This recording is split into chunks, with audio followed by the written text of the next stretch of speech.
Imagine if a major health crisis, one affecting millions, especially women, was being largely overlooked, just missed, simply because a crucial part of the body was consistently ignored in medical exams. It's a pretty startling thought, isn't it? It really is. Today, we're taking a deep dive into a fascinating and potentially life-changing connection.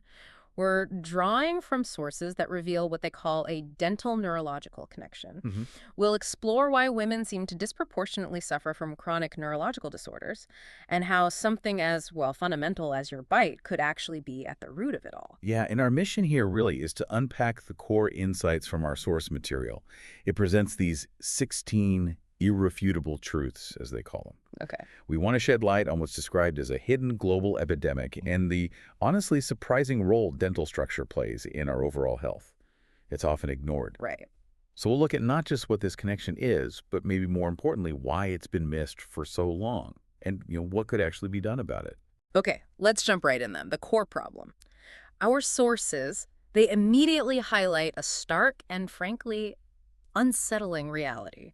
Women are suffering, often in silence. Yeah, the sources hit us with a pretty alarming statistic right away. Truth number one, essentially. Which is? Women outnumber men 2-to-1, sometimes even hitting 3-to-1, in at least 25 chronic neurological disorders. 25. Wow, 2 to 3 times. Exactly. And the key takeaway isn't just the number, though that's huge. It's that this is framed as a global female epidemic, hidden from public view and critically ignored by various medical communities. Ignored. So if this suffering is so widespread, what exactly is being missed? What's the blind spot? Well, the sources point directly to what they call truth number 2, a critical omission, the trigeminal nerve system. The trigeminal. Okay, what is that exactly? Think of it as the brain's main sensory nerve for the head and face. It's described as the chief and largest sensory nerve of the brain. The largest. Yes. Directly connected to the brain itself, all 5 senses, and even connects down to the spine. But here's the kicker. Despite this absolutely critical role, it's explicitly excluded from nearly every standard neurological exam. Wait, excluded? The main sensory nerve for the head? That seems odd. It does, doesn't it? So what does this nerve have to do with, well, your teeth? I think most of us just see teeth as, for chewing, maybe a nice smile. Right, that's the common view. But our sources reveal a really profound connection here. Truth number 3, they emphasize teeth are absolutely not just cosmetic. Okay. They're fundamental structural support pillars for your entire skull. Think about it. Right. Your teeth, your upper jawbone, the maxilla, your lower jaw, the mandible, and those TM joints. Your joints. The temporomandibular joints, right near your ears. These are the only skeletal parts directly wired to the brain. The only ones. The only ones. So if teeth are crooked, missing, damaged, it literally distorts the skull skeleton. And this triggers thousands of daily assaults, tiny impacts on the brain and central nervous system, all through that trigeminal nerve system. Thousands. Daily. Wow. So it's not just about occasional pain, it's like this constant low-level barrage on your nervous system. Exactly. That's where the structural misalignment piece gets really critical. It's not just how things look, it's how they function. Or maybe malfunction. Okay, tell me more about that, the misalignment.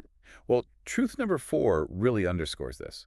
A misaligned bite or dislocated TM joints, they aren't just static problems. Right. They are constantly irritating both halves of that trigeminal nerve system, Yeah, day and night. constant irritation. Yeah, and this leads directly to things like chronic pain, migraines, even poor posture, and eventually, potentially neurological decline. And crucially, these structural issues, they won't self-correct. The body can't just fix a bad bite on its own. So it just persists or gets worse. Right, and stepping back a bit, this connects to another point, truth number 6. The skull itself, the actual house for the brain, it's almost entirely excluded from structural evaluations in medicine. Think about that. Yeah. We check knees, hips, spines for alignment, but the skull structure largely ignored. That is a huge blind spot when you put it like that. It almost feels like we're, I don't know, rediscovering something ancient here. It sounds like some of this isn't entirely new. You're absolutely right. It's not.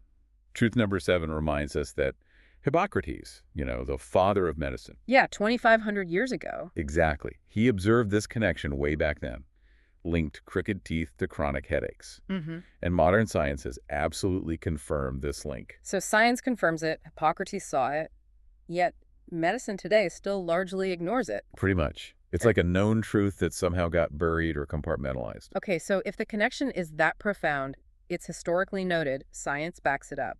Why aren't more people getting the right help? What's blocking the path to a, structural solution? Yeah, this is where our sources get quite critical of the current system.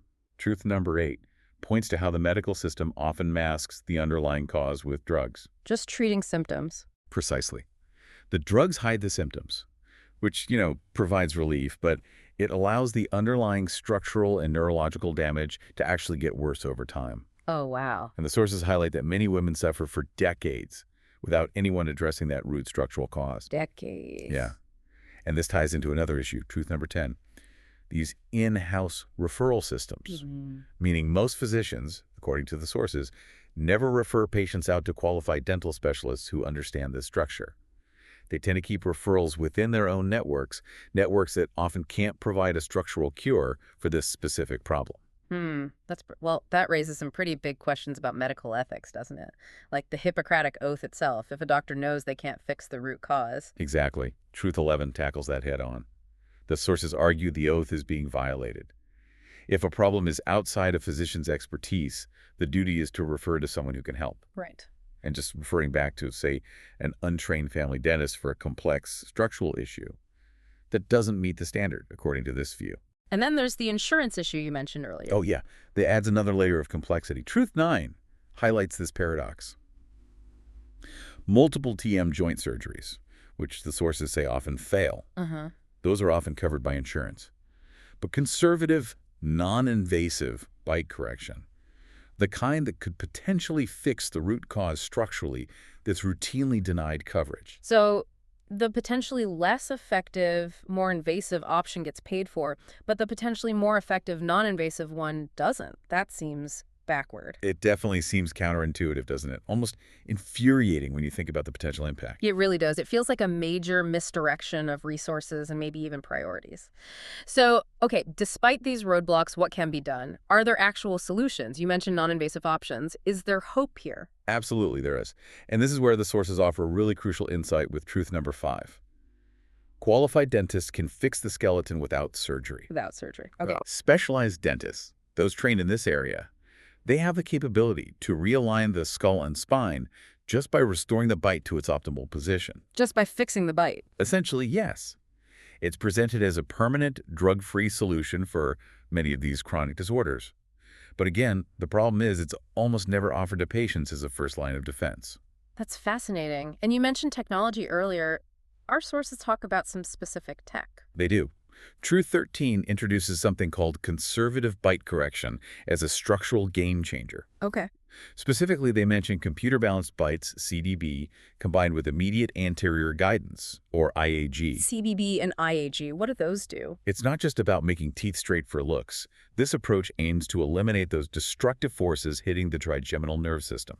It can protect facial symmetry, and the sources even claim it can extend healthy life expectancy, all with no drugs, no surgery. Wow, that sounds revolutionary almost. It does. And get this, Truth 12 suggests that even really simple, quick exams could make a huge difference.